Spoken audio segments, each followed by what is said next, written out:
Когда я впервые увидел Ультиму, даже не саму игру, а скриншоты, она произвела на меня неизгладимое впечатление. Казалось, что древнее просто уже некуда.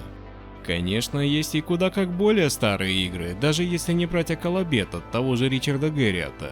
Но именно Ультима оставила у меня впечатление именно что начало самого первого шага в жанре RPG как видеоигры, а не очередной настолки. На самом деле это не так уж далеко от истины. Возможно, компания Electronic Arts все же сделала одно благое дело. Владея правами на франшизу Ультима, она не стала засыпать нас бездарными сиквелами, приквелами, спин-оффами и ребутами. Из-за этого Ультима сейчас стала забытым именем.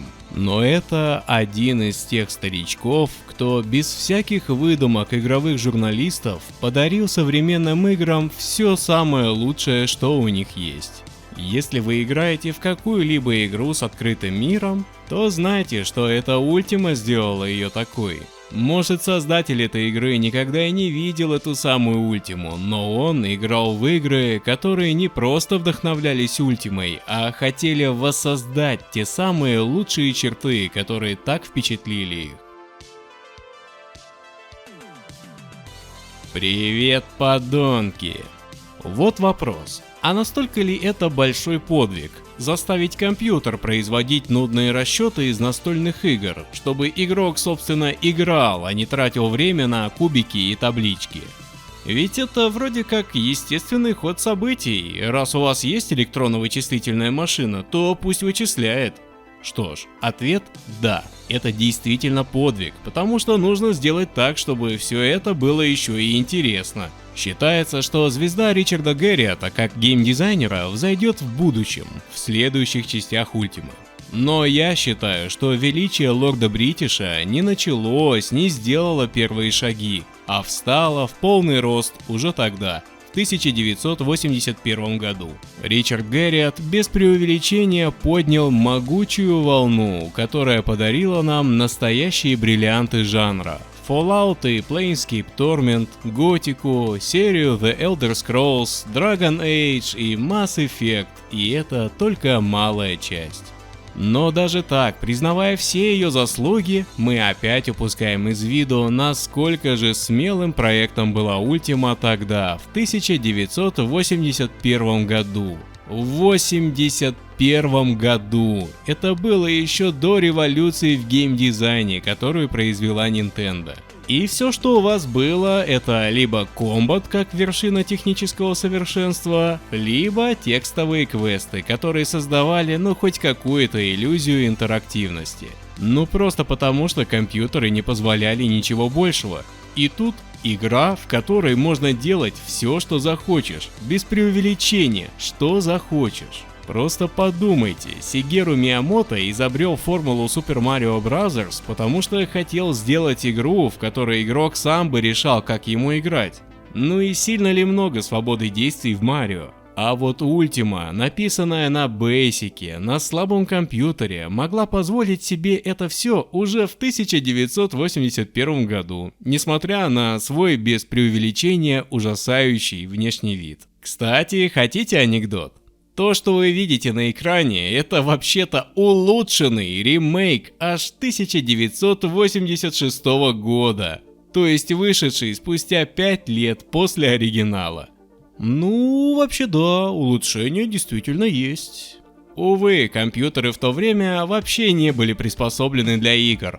За самыми лучшими представителями надо было идти на легендарную Амигу, а вот IBM совместимым платформам придется подождать еще 4 года, прежде чем молодой программист Джон Кармак разработает технологию плавного скроллинга на слабеньких 16-цветных графических адаптерах. И вот тогда компьютерный гейминг расцветет по-настоящему. Но если вы решите, сам не знаю зачем, найти оригинал, то это будет не так просто, как кажется. Скорее всего, вы в первую очередь наткнетесь на еще один ремейк, тоже 1986 года, но уже для Apple II. Эти ремейки выходили с подачи самого Гэрриота, и оригинал никто особо не вспоминал и не продвигал, даже не включал его ни в какие переиздания. На самом деле здесь нет никакого заговора и никто этот оригинал не прячет. Очевидно, сам Гарриот и руководство компании Origin считали, что в самую первую версию никто просто не захочет играть. Можно сколько угодно смеяться над тем, что ремейки не стали выглядеть сильно лучше, но они были написаны на ассемблере и поэтому работали с нормальной скоростью. А Basic, он и есть Basic, особенно на таком слабом компьютере, как Apple II. В свое время я прошел именно ремейк на DOS, и по-хорошему это самый предпочтительный вариант, да и ремейк на Apple II тоже неплох. Потому что, когда речь заходит об оригинале, терпеть тормоза от такой игры — это уже оскорбление. Ну так зачем вообще поднимать эту версию, когда даже первый данж превращается в пытку? Ведь отличия между версиями совсем незначительные. Дело в том, что Ultima оказала прямое влияние на японскую игровую индустрию. Именно такой ее увидел Йосио Кия, что вылилось в игру Xanadu и привело компанию Falcom к успеху. Именно такой ее увидел Тосихиро Найта, создавший Hydlite. И наконец, именно такой ее увидел Юдзи Хори. Да, именно Ultima породила жанр JRPG. Поэтому давайте посмотрим на Ultimu более пристально. У нее полно достоинств, но, разумеется, никто из вас, подонков, ни за что не поверит, что это хорошая игра. Но уж что есть, то есть. Помимо сильных сторон у этой игры есть еще и выраженные недостатки, присущие компьютерным RPG. И глядя на эти недостатки, мы можем проследить, как Юдзи Хори исправлял их и тем самым изобретал формулу нового жанра. Возьму на себя смелость заявить, что каждого, кто играл в RPG, раздражало, когда в начале игра просила распределить характеристики персонажа. Да и не только в начале, но и с каждым повышением уровня. Уж извините, хотя RPG это ролевая игра и она подразумевает отыгрыш, практически нет таких игр, которые ты мог бы пройти с любым набором характеристик, соответственно меняя стиль игры. Мало кто заморачивается с балансом, и поэтому всегда есть наиболее удачный билд персонажа, а то и вообще единственный, который позволяет пройти игру. И когда мы играем в первый раз, то просто не знаем, какие нас ждут условности в игровом мире. Зато мы точно знаем, что если будем решать все сами, то 100% облажаемся и запорим билд. Да и вообще, это игра или Microsoft Excel. Что за цифры, что за таблицы? И это было первое, от чего Юдзи Хори избавился, когда делал Dragon Quest. Отныне персонаж развивался самостоятельно по заранее составленной программе, а от игрока требовалось лишь бить врагов и набирать опыт. Однако, к чести Ультимы, здесь невозможно ничего запороть. Когда-то меня удивляло, как один человек смог сделать настолько всеобъемлющую игру, особенно с такими-то техническими средствами. Ответ был прост. Хоть это и RPG, Гарриот куда больше внимания уделял приключениям, нежели ролевой системе. Поэтому ролевая система здесь проще некуда. Выбор класса или расы — это не более чем бонус к характеристикам, а дальше вы можете увеличивать их как душе угодно, без каких-либо штрафов. Вы можете развиваться обычным способом: заработал денежек, купил снарягу покруче, прокачался еще, и это весело. В Ultima большой мир, и игра награждает за продвижение. Ну а если вы хотите почувствовать себя хозяином жизни, то можете вкачать ловкость, создать персонажа эльфа и просто украсть самую лучшую снарягу в игре, не заходя даже в первый данж. Это интересная дыра в балансе, потому что без опыта вы не купите ни лучшее оружие, ни броню, даже если у вас на это есть деньги. А вот украсть всегда пожалуйста. Чем характерны компьютерные игры эпохи раннего палеозоя? Пылкой любовью к клавиатуре. Еще бы, столько вкусных клавиш, вот бы нажать их все. Я бы и рад оправдать тогдашних программистов, все-таки ты сам еще студент, и еще нет библиотек для написания графического интерфейса, но ведь они даже не старались. Это какая-то особенная инертность мышления. Вот командная строка, обойдешься без своих сраных меню. Нет, серьезно, мы вот угораем над историей, как Стив Джобс буквально купил у компании Xerox возможность просто посмотреть на графический интерфейс Xerox Alta. И получилось, что ксероксы буквально пустили себе козла в огород. А ведь тогда реально никто не мог даже представить, как должен выглядеть графический интерфейс, и доходило до таких вот комичных ситуаций. Ну, зато теперь мы знаем, откуда в Dragon Quest взялась та самая система меню. Ну просто, чтобы избавиться от командной строки. Это звучит дико, но приходилось изобретать даже такие вещи. На самом деле, Хори придумал ее еще до Dragon Quest, и надеюсь, мы еще поговорим об этом в другом выпуске. Это меню всегда было для меня самой уродливой частью Dragon Quest. Но в самом деле, зачем нужны отдельные команды, чтобы открыть, поговорить, взять и особенно, спуститься по лестнице? А в японской версии и вовсе надо было еще и выбирать направление. Но даже так было гораздо удобнее, чем в любой другой RPG до этого. Кроме того, Ultima показала, что такая игровая механика, как голод, в любой игре будет только раздражать. Видимо, по замыслу это заставляло игрока укреплять эмоциональную связь с игрой. Вот ты пошел в данж, набил там денег, у тебя уже есть любимый город, в котором ты запасаешься едой, полный отстой. Правда, Йосио Киа так любил Ультиму, что в своей игре Xanadu тоже заставил игрока запасать еду. Вообще, любовь Falcom к серии Ультима довела компанию до судебного иска, но надеюсь, это тоже будет отдельная история. Зато у Юджи Хори не возникло подобных проблем, потому что эту глупую механику он пустил под нож. Однако, если задать вопрос, является ли Ультима сложной игрой, то ответ будет скорее нет, чем да. Мы все привыкли, что старые игры — это как сгоревшая каша, которую ты грызешь и думаешь, зачем? Но главной сложностью Ультимы является не управление с клавиатуры, где почти каждая клавиша пристроена к делу, а сам темп игры. Я уже говорил, что тормоза в такой игре — это оскорбление, но это скорее пытка. Я даже никак не комментирую то, как выглядят эти данжи от первого лица, потому что уже одно это — богохульная отрыжка богов хаоса, доносящаяся из завихрений варпа. И разумеется, никого из вас не удивит, что карту этих данжей придется рисовать вам самим. И в принципе ничего, справились бы, если бы хотели, правда никто не хочет, но это... И все же мне опять придется отдать должное Ричарду Гарриоту. Когда в будущих ремейках проблему с быстродействием исправили, то оказалось, что на этом сложности Ультимы заканчиваются.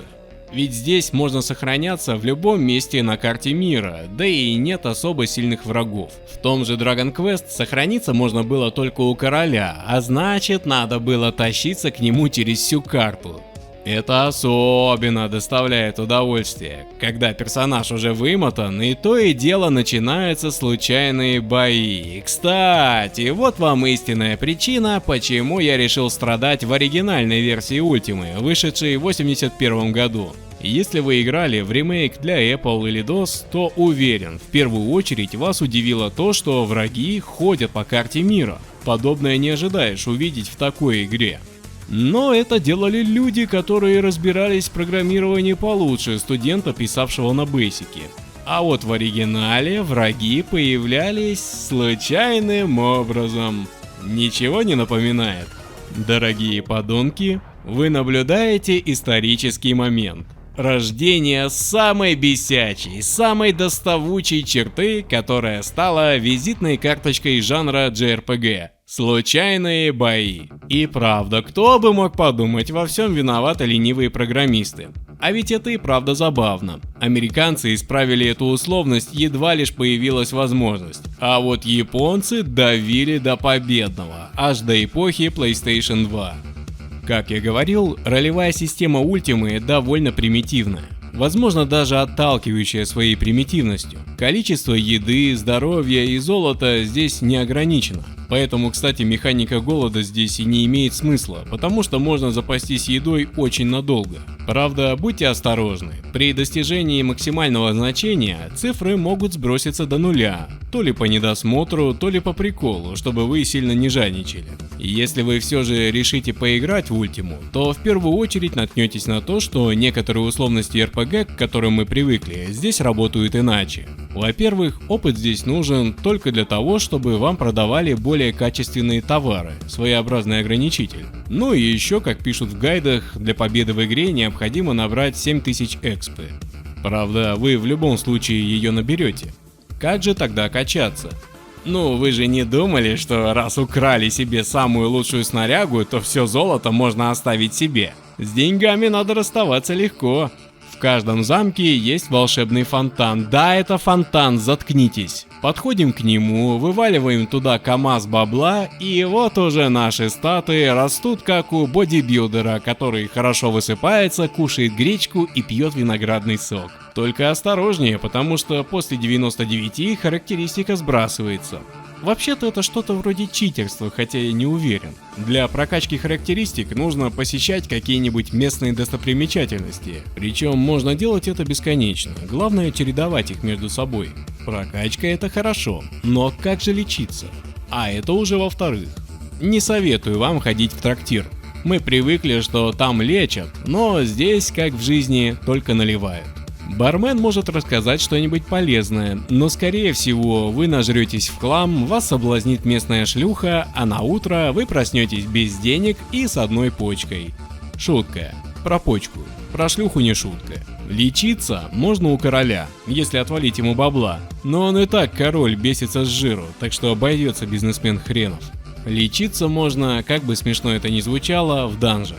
Вы просто спускаетесь туда, деретесь с монстрами, а потом выходите наружу и вам насыпают бонусного золотишка и здоровья в зависимости от того, с каких монстров и сколько штук вы завалили. Отличный бизнес!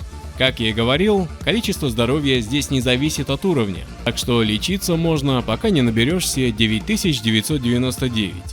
Это вроде бы и прикольно, но как-то выпадает из логики повествования и не создает должного чувства погружения. Так что неудивительно, что в Dragon Quest все это тоже пошло под нож.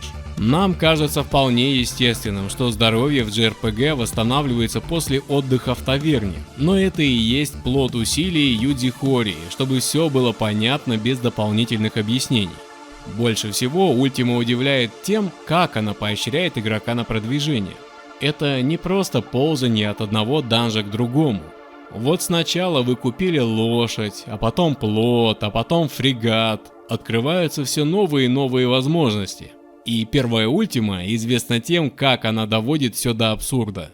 Если вы решили сразу украсть лучшую снарягу, то обнаружите, что самое крутое оружие в игре — это фазер из Стартрека. Да, в Ultima успех — это не стать королем. У меня будет свой космический корабль, а я буду космонавтом. И поэтому ты навсегда остаешься в этой жопе. Хороший такой скачок от мечей и магии. А в твоем Скайриме есть такое, сынок? А, ты играешь в Ведьмака. Ну, подставляя лицо под струю мочи, ты и твой парень. Я не рассказывал про сюжет Ультимы, потому что нормальный сюжет появится в серии далеко не сразу. А здесь и рассказывать нечего. Ну, вот злой колдун, вот надо его победить. Но, возможно, Ультима поэтому и стала такой миметичной, что всех заколебавшее попсовое фэнтези из сеттинга Dungeons and Dragons превращается в погоню за машиной времени на космическом корабле. И хотя никто из создателей Final Fantasy этого не упоминал, я думаю, что роботы и временные парадоксы появились там тоже не просто так. Ричард Гарриот хотел назвать свою игру Ультиматум, то есть последний, наивысший, наисильнейший, дальше просто некуда. Но имя было занято, так что пришлось сократить до Ультима. Иронично, что получилось почти как с последней фантазией, которая все никак не может стать последней. Гарриот говорил, что когда придумывал название, то не рассчитывал, что будет следующая часть. Но, пожалуй, нельзя было назвать эту игру по-другому. Ультиме еще 18 лет предстояло быть наивысшей и наикрутейшей, и это не считая онлайн-игры. Но уже первая часть получилась настолько полной, настолько всеобъемлющей, что дальше изобретать было уже нечего. Пока я писал этот обзор, у меня несколько раз возникала мысль, что если переделать Ультиму, даже не с рейтрейсингом, а просто с симпатичной пиксельной графикой и нормальным управлением, то получится интересная игра, особенно если убрать раздражающие условности. Вот только если подумать, то с тех пор разработчики этим и занимаются. Создают новые улучшенные Ультимы. Так и появились японские RPG, ставшие отдельным явлением. И надеюсь, мы еще поговорим об этом. А пока что слушайте маму и хэви метал. И конечно же играйте в Ультиму. Пока, поддонки!